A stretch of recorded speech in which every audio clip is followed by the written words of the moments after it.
ಅಪ್ಪ ದೇವ್ರೆ, ತೋಟ ಮಾಡಬೇಕು ಅನ್ನೋದು ಕನಸಷ್ಟೇ. ಕನಸನ್ನ ಇದನ್ನು ನನಸು ಮಾಡಬೇಕು ಅಂತಂದರೆ ಅದರಿಂದ ತುಂಬ ಪರಿಶ್ರಮ ಐತೆ. ಯಾಕೆಂತಂದರೆ ಬಾಯಲ್ಲಿ ಹೇಳ್ದಷ್ಟು ಸುಲಭ ಅಲ್ಲ, ಯೂಟ್ಯೂಬ್ ಸೋಷಿಯಲ್ ಮೀಡ್ಯಾದಲ್ಲಿ ನೋಡಿದಷ್ಟು ಈಸಿ ಅಲ್ಲ ತೋಟ ಮಾಡೋ ಹಿಂದಿನ ಕೆಲಸ. ನೋಡಿ, ಈ ಥರ ಹೊಲ ಎಲ್ಲ ಈ ರೀತಿ ಉಣ್ಣಿ ಬುತ್ತಿ, ತಗರಿ, ತಡ್ನಿ, ಸೀಗೆ ಮುಳ್ಳು, ಸೀಗೆ ಬುತ್ತಿ, ಹಂಬು, ಕಿರಿಬಿದ್ರು ಆಯಿತಾ. ಸೀಗೆ ಮುಳ್ಳು ಅಂದ ತಕ್ಷಣ ತೋರಿಸ್ತೀನಿ ನೋಡಿ, ಸೀಗೆ ಮುಳ್ಳುಗಳು ನೋಡಿಲಿ ಹೆಂಗೈತೆ ಅಂತ. ಹಾಂ, ಅಯ್ಯೋ, ಕೈ ಕಾಲು ಎಲ್ಲ ಗಾಯ ಆಯಿತಾ. ಈ ಥರ ಇದ್ದಿದ್ದ ಕಾಡನ್ನ ಕಡ್ದು ಈ ಥರ ತರ್ತಾಯಿದ್ದೀನಿ.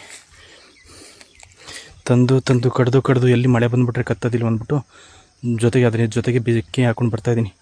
ಆ ಮರ ಕಾಣಿಸ್ತಾಯ್ತಲ್ಲ ನೋಡಿ, ಅಲ್ಲಿ ಆ ಮರದಿಂದ ಕಡ್ಕೊಂಡು ಬರ್ತಾಯಿರೋದು. ಇನ್ನೊಂದು ಸ್ವಲ್ಪ ಅಲ್ಲಿ ಸ್ವಲ್ಪ ಬಿಟ್ಬಿಟ್ಟಿದ್ದೀನಿ, ಕಡಿಯೋಕ್ಕಾಗಿಲ್ಲ ಹಳ್ಳ ಅಂದ್ಬಿಟ್ಟು. ನಾಳೆ ಕಡಿಬೇಕು. ಹಿಂಗೆ ಕಡ್ಕೊತಾ ಬಂದು ಬೆಂಕಿ ಹಾಕೊಂಡು ಜೊತೆಗೆ ಇಲ್ಲಿ ತನಕ ತಂದಿದ್ದೀನಿ. ಒಬ್ಬ ನಿಲ್ಲಕ್ಕೂ ಆಯ್ತಲ್ಲ, ಈ ಬಿಸಿಲಲ್ಲಿ, ಉರಿ ಬಿಸಿಲು, ಈ ಬಿದ್ರ ಮೇಲೆ ತನಕ ಇದಿಷ್ಟು ಮೇಲೆ ಕಡ್ದುಬಿಟ್ರೆ ಮನಸ್ಸಿಗೆ ಎಷ್ಟು ಸಮಾಧಾನ.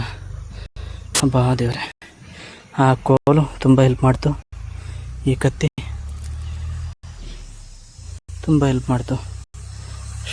ಕಡ್ದು ಸುಸ್ತಾಗೋಯ್ತಪ್ಪ ದೇವ್ರೆ. ನೋಡೋಣ, ತೋಟ ಮಾಡಬೇಕು ಅನ್ನೋ ಆಸೆ.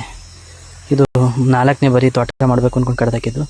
ಈ ಸರಿ ಏನೇ ಆದರೂ ಬಿಡೋದಿಲ್ಲ, ಹಿಂಗಾದರೂ ಮಾಡಿ ಸರಿ ಕಡ್ದು ಕಂಪ್ಲೀಟ್ ಮಾಡಬೇಕು ಅಂತ ತಿಳ್ಕೊಂಡಿದ್ದೀನಿ. Thank you. ಹಣವೆಂಬ ಹೆಣವು ಎದ್ದು ಕುಣಿಬೇಕಾದ್ರೆ ಸ್ನೇಹ, ಪ್ರೀತಿ, ಸಂಬಂಧ, ಮನುಷ್ಯತ್ವ, ಒಳ್ಳೆತನ ಎಲ್ಲವೂ ಪಕ್ಕದಲ್ಲಿ ಕೈಕಟ್ಟು ತಲೆ ಬಗ್ಗಿಸಿ ನಿಂತಿದ್ದಾವೆ. ಅಂದ್ರೆ ಅರ್ಥವಿಲ್ಲದ ಜೀವನ ವ್ಯರ್ಥವಾಗುವ ಮುನ್ನ ನಮ್ಮವರು ಯಾರೆಂದು ಯೋಚಿಸಲಿಲ್ಲ. ಮುಂದೆ ಹೊಗಳುವರು, ಹಿಂದೆ ಹೊಗಳುವರು, ಎಲ್ಲರೂ ನಮ್ಮವರೇ.